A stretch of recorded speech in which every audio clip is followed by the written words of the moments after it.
මේ තියෙන්නේ වන් side foot එක. සමහරක් අය මේක සිපර් මහන්ඩල් පාවිච්චි කරනවා. හැබැයි ඒක එච්චරම සාර්ථක වැඩක් නෙමෙයි. මොකද වම සහ දකුණ විදිහට වන් සයිඩ් එකේ සයිඩ් දෙකක් තියෙනවා. ඉතින් අර සිපර් අල්ලන මැටේට වන් සයිඩ් එක පාවිච්චි කරනවා නම් වම් පැත්තේ එක ෆුට් එකක් දාලා මහලා ඊට පස්සේ දකුණු පැත්තේ වන් සයිඩ් ෆුට් එක දාලා මහන්න වෙනවා.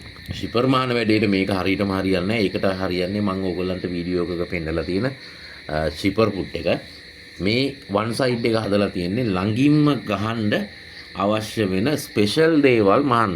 මම අර වීඩියෝ එකක පෙන්නුවේ වයර් කෝඩින් ෆුට් එක. අර ඇතුළට වයර් එකක් දාලා ඉවර වෙලා කවර් කරලා අරගෙන බෑග් වල එජ් එකට එහෙම වහන. අන්නේ වයර් ෆුට් එකෙන් වහන දේවල් අන්තිමට ඇටච් කරන්න ගියාම ළඟින්ම ඇටච් කරගන්න යූස් කරන්න පුළුවන් ෆුට් එකක් තමයි මේ වන් සයිඩ් ෆුට් එක. වන් සයිඩ් ෆුට් එක එතනින් විතරක් එයාගේ කාර්යය ඉවර වෙන්නේ නැහැ. වැඩ කරන කෙනා කරන දේ සහ එයාගේ නිර්මාණශීලීත්වය මත ගොඩාක් වැඩ ගන්න පුළුවන් ෆුට් එකක් තමයි මේ වන් සයිඩ් ෆුට් එක කියන්නේ.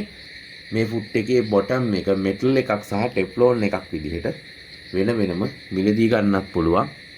ඉතින් කාට හරි කෙනෙකුට අවශ්‍ය නම් මේ ෆුට් එක NP ලංකා නෙවිල්ගෙන් මිලදී ගන්න පුළුවන්. මම නම්බර එක වීඩියෝ එකේ දාලා තියෙනවා. සාමාන්‍යයෙන් මේ ටෙෆ්ලෝන් සහ ප්ලාස්ටික් ෆුට් වල යට කොටස ගෙවෙනවා. එතකොට අලුතෙන් සම්පූර්ණ ෆුට් එකම මිලදී ගන්න අවශ්‍ය නැහැ. බොටම් එක වෙනම ගන්න තියෙනවා. ඒකත් ඕගලන්ට NP ලංකා එකෙන් මිලදී ගන්න පුළුවන්. ඉතින් ඔය වීඩියෝ එකේ තියෙන නම්බර එකට කෝල් එකක් දීලා බලන්න.